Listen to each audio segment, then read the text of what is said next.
Well, on to this, a Fox News alert. President Trump appears to be weighing serious action over housing. He's touted this. Listen. Are you still considering a national emergency over housing? I'm looking at it. I want to make it possible for young people out there and other people to buy housing. Now, the administration's policy proposals suggest unprecedented intervention in the building market, something that Charlie Kirk urged just this year. If the average home buying age is 38 years old, if the average age of a home buyer is 38 years old, that's probably only going to go up. And so how do we fix it? I think President Donald Trump can do Operation Home Speed or Operation Warp Speed for homes. We need to expedite how hard and how easy it is to build a home. We need 10 million new homes. Joining us now is Cliff Maloney, Citizens Alliance CEO. Charlie was always ahead of the curve. Charlie saw something, and that was important, and that was housing. And now President Trump's going to take action, Cliff. And, you know, one thing Scott Turner told me, he's the head of HUD, is that they all get in a room and they're creative and they just throw out ideas. You know, the 50-year mortgage, the portable mortgage.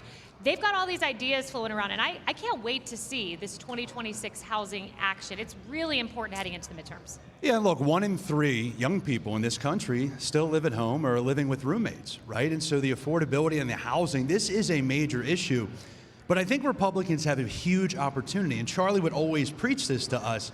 We are the blue-collar party, right? Republicans are the party that understand that we need to reach people where they're at. And housing right now, affordability, this is the key issue of our time. And so to be here at America Fest, you know, everyone's talking about how do we message, how do we reach people? And it's obviously tough without Charlie here, but for the president to be addressing one of the things that Charlie preached about so often, I'm very excited for what's ahead. And President Trump, I think one of his greatest legacies, I think everyone around would agree with me, is making the Republican Party the party of the blue-collar worker. He inverted that. It's been amazing to watch, and it's up to the next person to carry on that legacy. I want to point out, you know, President Trump, the economic data that's been coming in was very good this week. The inflation numbers came in, and I just want to play the shock and awe of the media as they saw that the Trump policies are working. Watch this. Oh, maybe coming in a little bit better than expected. 2.7% for it. That's a very, very low monthly rate here. And I was surprised. It was a better number than anyone was expecting. Look, inflation's been very high. It's stayed high. It has not been coming down. But, you know, people were expecting it to be above 3%. It was well below 3%. I mean, I think the president will take this as good news. The investors will think that interest rates will get cut more. So, you know, it was a positive news. There's no other way to spin it. I mean, CNN may be surprised, but did they not pay attention during Trump's first term? And can't they celebrate when we have good things happening in America? I mean, I hate when the press does this. They go all in.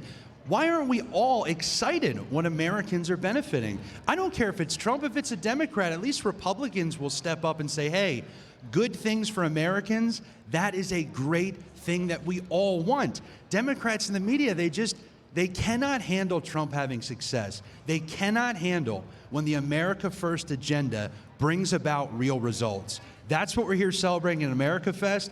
I'm excited. You guys all excited here or what? Excited. We got our country back.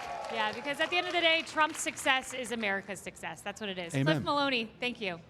Hey everyone, I'm Emily Campagno. Catch me and my co-hosts Harris Faulkner and Kaylee McEnany on Outnumbered every weekday at 12 p.m. Eastern, or set your DVR. Also, don't forget to subscribe to the Fox News YouTube page for daily highlights.